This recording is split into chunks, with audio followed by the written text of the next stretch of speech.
A new comic series asks, what if The Walking Dead met Downton Abbey? Edwardian brains. The Swiss have had enough. They don't want to just be all about chocolate and cheese and clocks anymore. They're looking at cleaning up the universe. Have you ever wanted to make your own soda? Soon you will be able to. Plus, Nigel checks in from the multiverse, and we've got a fantastic interview. Trust me, you will not want to miss this one. All on today's installment of Slice. Covering all the news from every dark corner of the universe.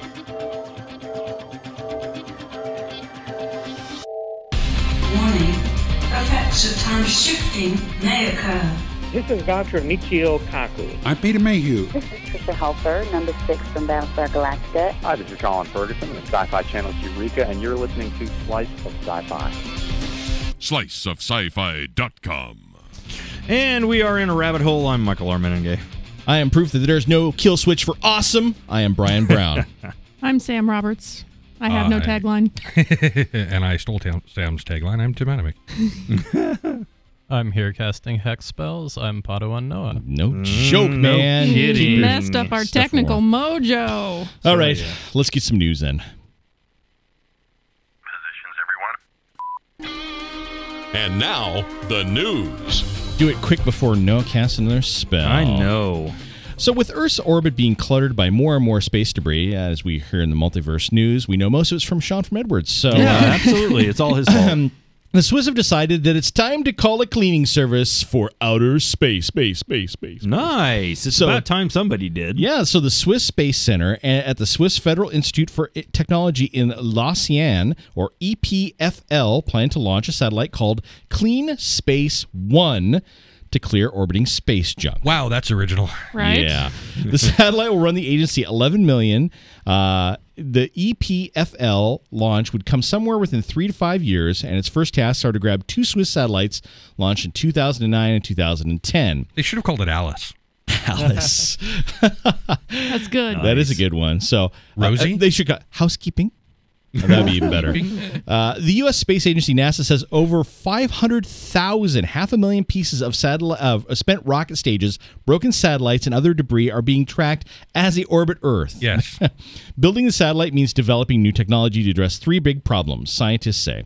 The first hurdle has to do with trajectory. Yeah. The satellite has to be able to adjust its path to match that of its target. Now, the EPFL says its labs are looking into a new ultra-compact motor that can supposedly do this. Okay. So next, the satellite has to be able to grab a hold of and stabilize the debris at high speeds. So scientists are studying how plants and animals grip things as a model for what could be used. And I'm saying sticky lizard feet. Exactly. Yeah, there you go. So, I like that. Yeah. And finally, Clean Space 1 has to be able to take the debris or unwanted satellites back to Earth's atmosphere, where they will burn on re-entry.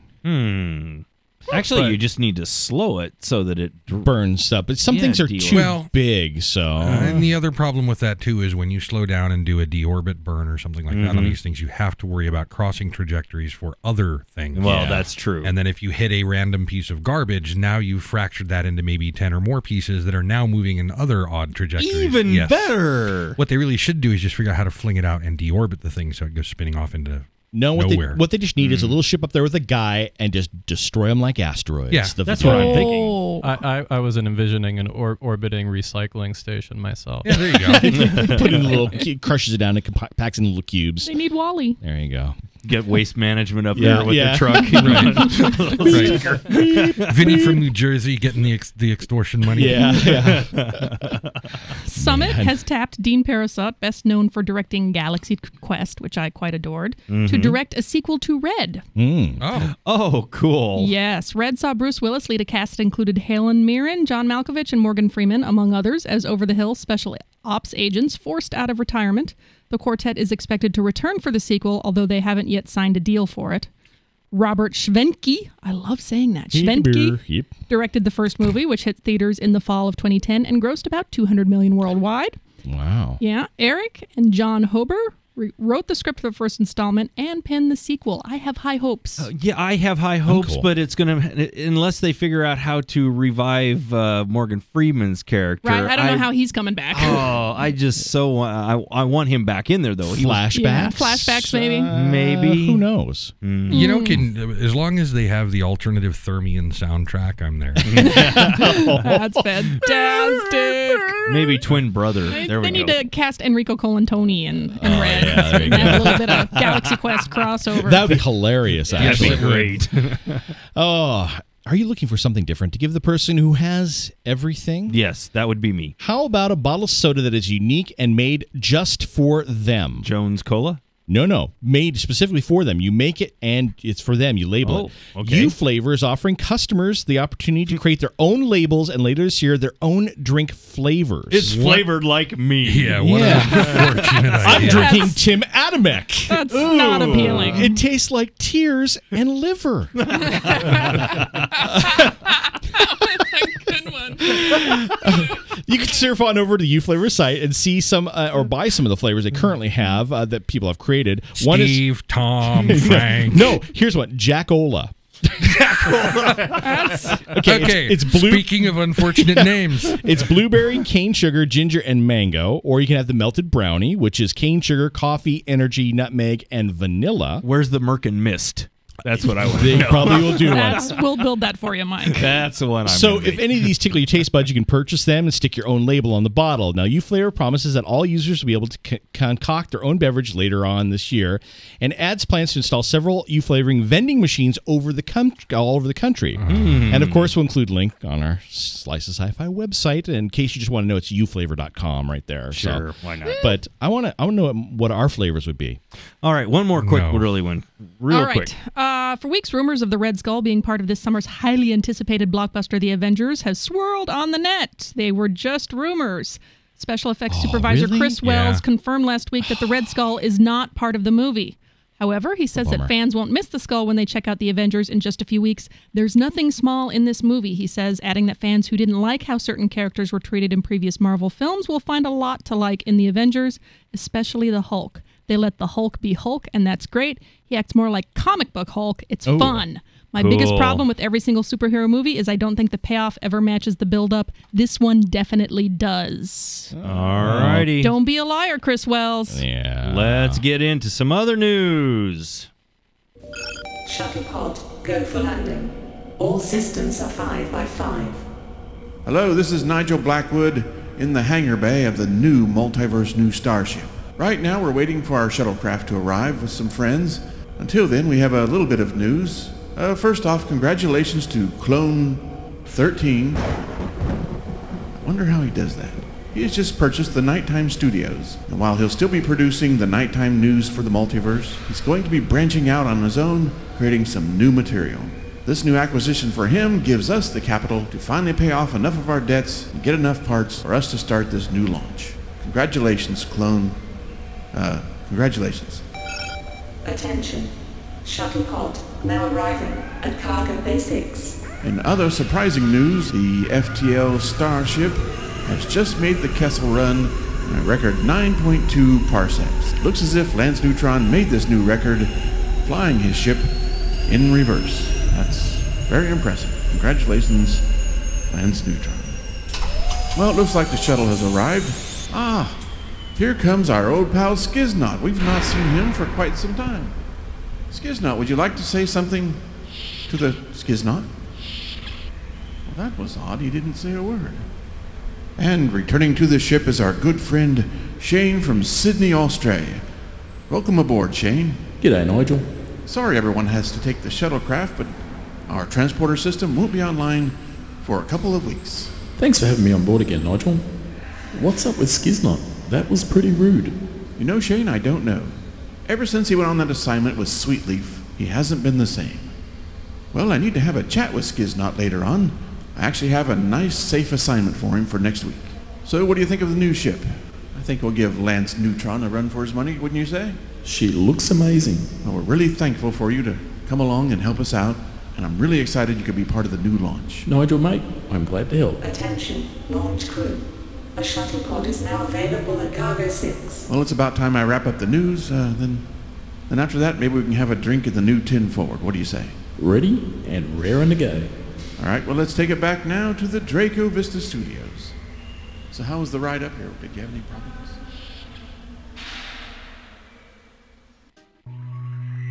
So, you're still hanging on to that tiny thread of denial, trying to convince yourself that sci-fi has nothing whatsoever to do with your life. Well, you better think again, Sparky. That tiny cell phone has no basis in Starfleet communicators. Those hands-free earpieces now used by virtually everybody didn't come down from the ear of Lieutenant Uhura. And that cute little Rumba vacuum cleaner that you use far too infrequently wasn't hijacked off an Imperial Star Cruiser. Nah, not a chance.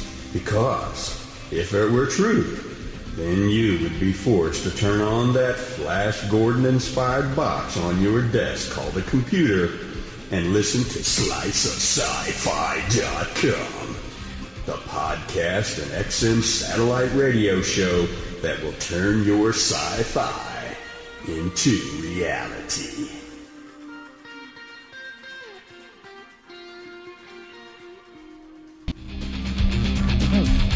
Hi. And welcome back to more Slice Sci-Fi. I'm Michael R. Mennenga. Our guests are raring to go. Hi. And welcome back to more Slice Sci-Fi. I'm Michael R. Mennenga. Our guests are raring to go. And I am Brian Brown. But here, let me introduce our guests for you folks. Today we have Sam Huntington and Meghan Rath. Now, those names may sound familiar. It's because they're in the sci-fi hit series Being Human. Welcome to the show, you two. I am so excited. I literally just ran around my house before this interview. That's awesome. I'm losing my mind right now. I'm so excited. Oh my goodness, they're busting I know with it's energy. bad. I know. I should calm down. I'm a grown man. Sam, calm down. Seriously, it's bad. This is bad, you guys. Yeah, it's all that werewolf blood running. Yeah, in you. exactly. That's it. It's true. So let's very true. For the people who are living under a rock, let's talk about Being Human. Sam, why don't you go ahead and kick us off for it? Tell everybody what Being Human's about. Well, it's a kind of a dramedy about three roommates living in Boston who happen to be a ghost, a vampire, and a werewolf, and how they struggle to retain what they once had, which is their humanity, and kind of cope with their newfound afflictions. Yeah, how's that sound? That's pretty good. That's about right. And Sam plays Josh, who's the werewolf character, and Meghan plays Sally, who is the ghost character. We're missing our vampire, but that's okay. We'll get him later on. I guarantee it. He's not important. We don't care about him. He's really, it's no big deal. You really got the heart of the show right here. Okay, well, there you go. True. There we go. The heart and soul. And he's just the teeth. And the teeth. Now, he's the nipples of the show. Nice, very nice. I don't even know where to go with that, but okay. I'll take it. So Sam, one question I wanted to ask you is the makeup you have to wear in the show. It can be rather elaborate at times. How do you deal with that? Well, I get a weekly skin graft on my face. They actually, season 1 was way more involved than season 2, just because we were still figuring everything out and figuring out the makeup and they were figuring out how much they wanted to supplement the makeup effects with the CG effects. And a lot of times they were, I'd have to go through the full process just to shoot a little snippet.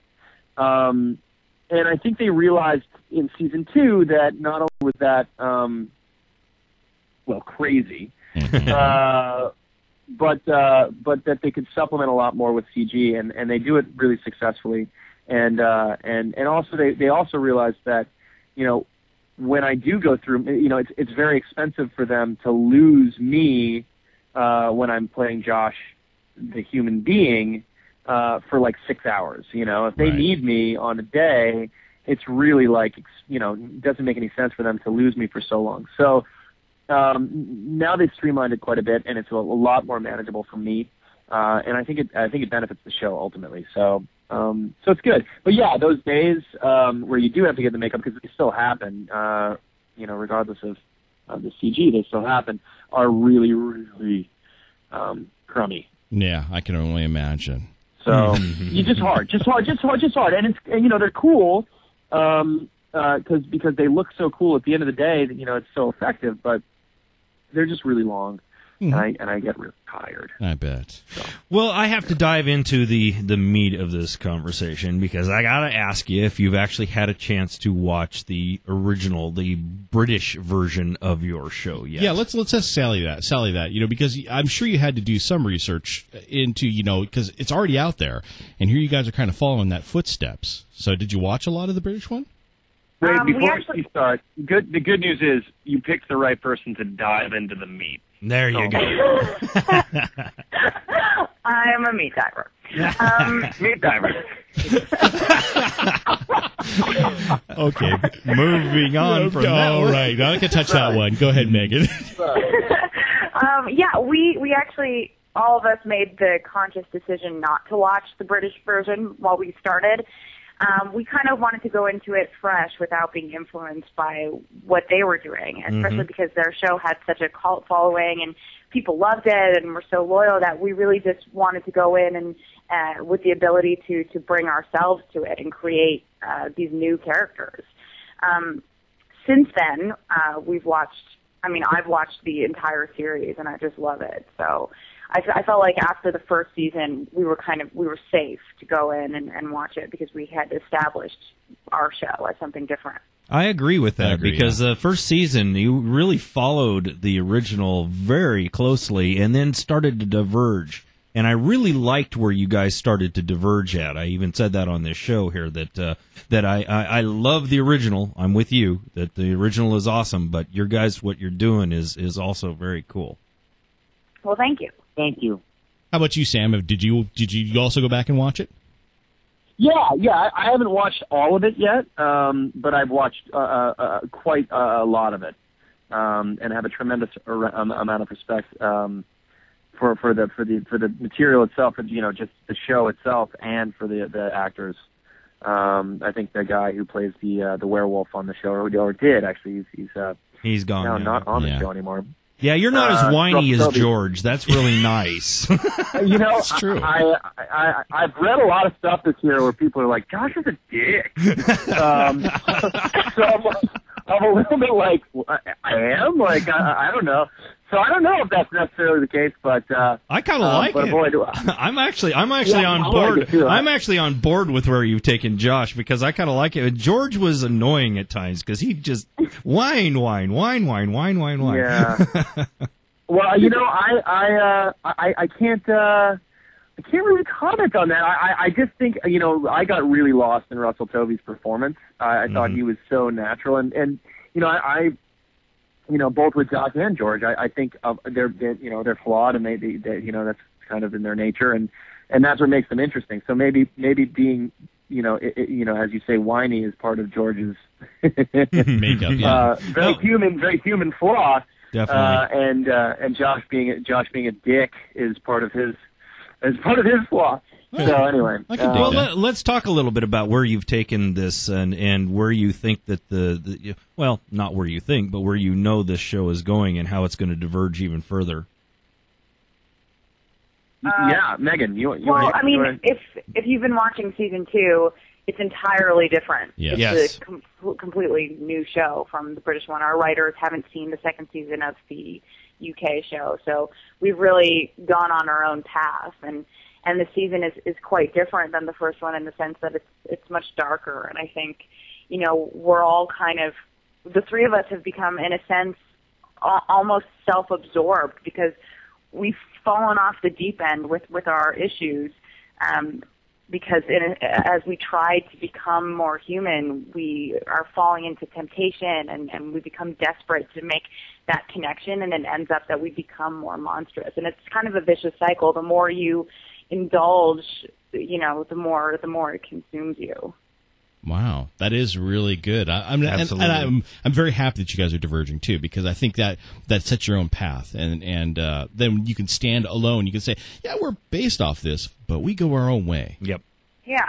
I gotta say though, it's also cool that the shows are on concurrently, so it's like it would be weird if there were two shows that were just carbon copies of one another on at the same time. Exactly. And our show is on like a season behind theirs. It would just be like, I would tell people, no, just go watch the BBC one. They're doing it for, like, if they've already done it, so you can watch it back to back. It's like, why would you watch our show if it was just going to be the same show? It's accessible in the United States. That's why, like, I encourage people to watch both, because they enhance one another. I do. I think they lend to each other very, very well. I think you can have both, and they work very well together. Being somebody that has watched the original and watched a lot of what you guys are doing, I agree with that completely. Good. I'm glad. That's what we were all hoping for. So. Yeah, we won't burn you at the stake for this. No. We're good. For everything else, for all the other pretty stuff. much. Yeah, that's it. So for being a witch. Yeah, there you go. Yeah. So what's Slice of Sci-Fi, right? Right, exactly. So there you are. So what's coming up in the future for Meghan? What's going on in the future for you? I mean, we know there's more Being Human, but what else is going on? Yeah. Well, you mean during the break? Yeah. In my life? Sure. Yeah. Whatever you want to talk about. Sure. Well, we're shooting season 3 of the show. Right. This summer. And actually, Sammy and I have a little project coming up. The date hasn't been set yet because we have to work it out with the show, and they run our lives and have complete priority on us. But yeah, we have a little movie that we're doing together. That we're both starring in. Very cool. Can you? Isn't that cool? I know, it's super cool. Yeah, we're really excited. It's going to be. I mean, it's in the very early stages, because it hasn't been fully cast yet, and we're trying to figure out when we're shooting. But it's exciting. It's going to be a different relationship for the two of us. Okay, so when this happens, fun. you guys have to come back and talk to us about that project specifically. Yeah, of course. Deal? Okay. Well, unfortunately, it's not too many sci-fi undertones for it with it, but that's all right. So you got the hook. We'll create something. We'll make something up. That's right. It's all good. We'll work it out. Well, unfortunately, Sam and Meghan, we are out of time for this conversation, but it's been great talking with you. Yes, unfortunately, but we will talk to you hopefully again. Yes.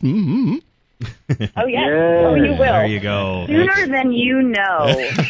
Oh, man. Well, you have to take all your hidden cameras down in my house. Right? Okay, we'll deal. We'll do I'll that. talk to you tomorrow, I guess. Okay. When you're here taking them all down. Okay. That's a good deal. Yeah. We can do that. All right, folks, go out and check out SyFy's Being Human. And it is out there. Sam, Meghan, thanks again for talking with us today. Thank you guys so much. Thank you. All right, folks, we'll be back with more Slice of Sci-Fi right after this.